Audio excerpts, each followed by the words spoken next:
ಎಲ್ಲರೂ ಹೇಗಿದ್ದೀರಿ? ಎಲ್ಲರೂ ಚೆನ್ನಾಗಿದ್ದೀರಿ ಅಂತ ಭಾವಿಸ್ತಾ ಇವತ್ತಿನ ವಿಡಿಯೋ ಶುರು ಮಾಡೋಣ. ಇವತ್ತಿನ ವಿಡಿಯೋ ಏನಪ್ಪ ಅಂದರೆ, ಇವತ್ತು ನಾನು ನಮ್ಮ ತೋಟಕ್ಕೆ ಬಂದಿದ್ದೀನಿ. ಇಲ್ಲಿ ನಮ್ಮ ತೋಟದಲ್ಲಿ ಒಂದು ವಿಶೇಷವಾದ ಒಂದು ಹಣ್ಣಿನ ಗಿಡ ಇದೆ. ಅದು ಯಾವ ಹಣ್ಣಿನ ಗಿಡ ಅಂತೇಳಿ ನೋಡೋಣ ಬನ್ನಿ.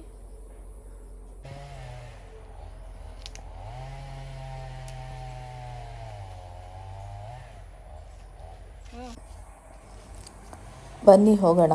ಆ ಹಣ್ಣಿನ ಗಿಡ ಎಲ್ಲಿದೆ ಅಂತೇಳಿ ನಿಮಗೆ ತೋರಿಸ್ತೀನಿ. ಅದು ನಮ್ಮ ತೋಟದ ಹಿಂದೆಗಡೆ ಇದೆ, ಅದು ಬೇಲಿ ಪಕ್ಕದಲ್ಲಿ ಇದೆ. ಅದು ಈ ಹಣ್ಣನ್ನು ಮಕ್ಕಳು ಕಂಡ್ರೆ ಮಾತ್ರ ಖಂಡಿತ ಬಿಡೋದಿಲ್ಲ, ಯಾಕಂದರೆ ಅಷ್ಟು ರುಚಿ ಇರುತ್ತೆ ಈ ಹಣ್ಣು. ನೋಡೋದಕ್ಕೂ ತುಂಬಾ ಚೆನ್ನಾಗಿದೆ, ತಿನ್ನೋದಕ್ಕೂ ಅಷ್ಟೇ ರುಚಿಯಾಗಿದೆ. ನೋಡಿ, ಇದೆ ಕವಳಿ ಹಣ್ಣು ಅಥವಾ ಕವಳಿ ಹಣ್ಣು ಅಂತ ಕರೀತಾರೆ ಈ ಕಡೆ ಎಲ್ಲ. ಇದು ಕಾಯಿದ್ದಾಗ ಉಪ್ಪಿನಕಾಯಿಗೆ ಹಾಕ್ತಾರೆ. ಎಷ್ಟು ರುಚಿಯಾಗಿರುತ್ತೆ ಅಂದರೆ ಉಪ್ಪಿನಕಾಯಿ ಆಹಾ ಅಂತೀವಿ, ಅಷ್ಟು ರುಚಿಯಾಗಿ ಬರುತ್ತೆ ಇದರಲ್ಲಿ ಉಪ್ಪಿನಕಾಯಿ.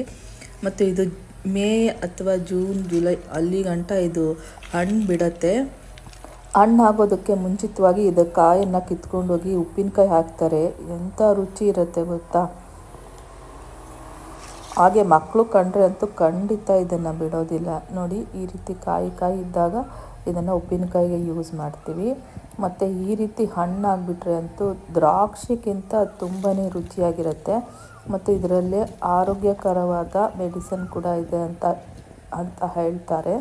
ಇದರಲ್ಲಿ ವಿಟಮಿನ್ ಸಿ ತುಂಬಾ ಹೇರಳವಾಗಿರುತ್ತೆ. ಹಾಗಾಗಿ ಇದರಲ್ಲಿ ವಿಟಮಿನ್ ಸಿ ಅನ್ನೋದು ನಮಗೆ ತುಂಬಾ ಹೇರಳವಾಗಿ ಸಿಗುತ್ತೆ ಮತ್ತು ಅಷ್ಟೇ ರುಚಿಯಾಗಿ ಕೂಡ ಇರುತ್ತೆ.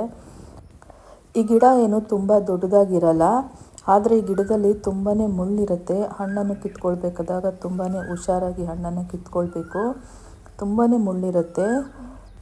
ಈ ಹಣ್ಣು ಮೇ ಜೂನ್ ಜುಲೈ ಈ ರೀತಿ ಸಮಯದಲ್ಲಿ ಹಣ್ಣನ್ನು ಬಿಡುತ್ತೆ. ಅಲ್ಲಿ ಗಂಟ ಹೇರಳವಾಗಿ ಹಣ್ಣು ತಿನ್ಬೋದು.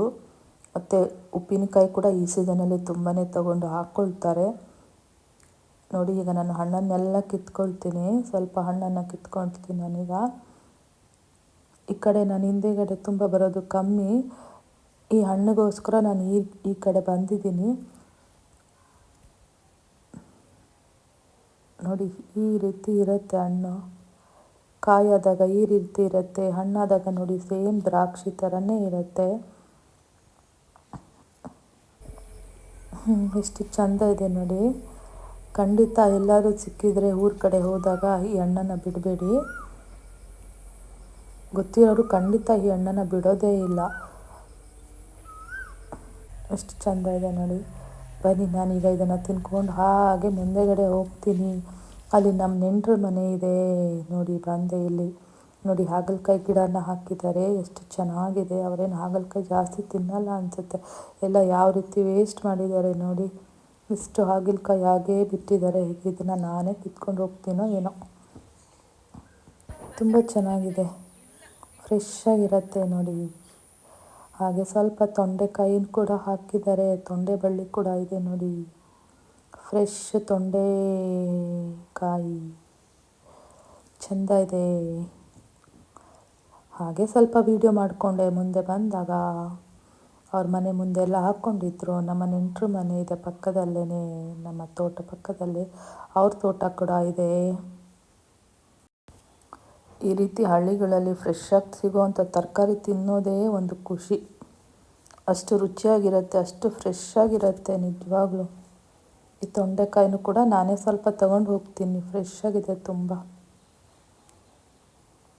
ಬನ್ನಿ, ಹಾಗೆ ಇವರು ಏನೇನು ಸಾಕಿದ್ದಾರೆ ಅಂತೇಳಿ ನೋಡೋಣ, ತೋರಿಸ್ತೀನಿ. ಹಾಗೆ ಬನ್ನಿ ಹೋಗೋಣ.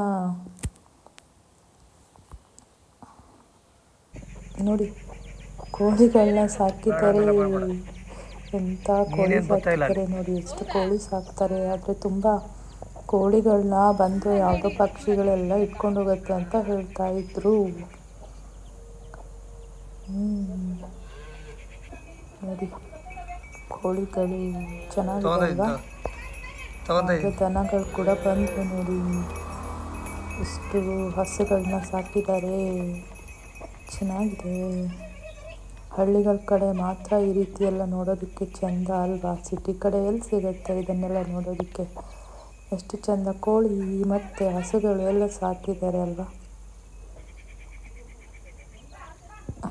ಇವತ್ತಿನ ವಿಡಿಯೋ ನಿಮಗೆಲ್ಲ ಇಷ್ಟ ಆಗಿದ್ರೆ ಲೈಕ್ ಮಾಡಿ, ಶೇರ್ ಮಾಡಿ, ಕಮೆಂಟ್ ಮಾಡಿ, ಹಾಗೆ ಸಬ್ಸ್ಕ್ರೈಬ್ ಮಾಡೋದನ್ನು ಮರಿಬೇಡಿ ಅಂತ ಹೇಳ್ತಾ ಇವತ್ತಿನ ವಿಡಿಯೋನ ಎಂಡ್ ಮಾಡ್ತೀನಿ. ಎಲ್ಲರಿಗೂ ಧನ್ಯವಾದಗಳು.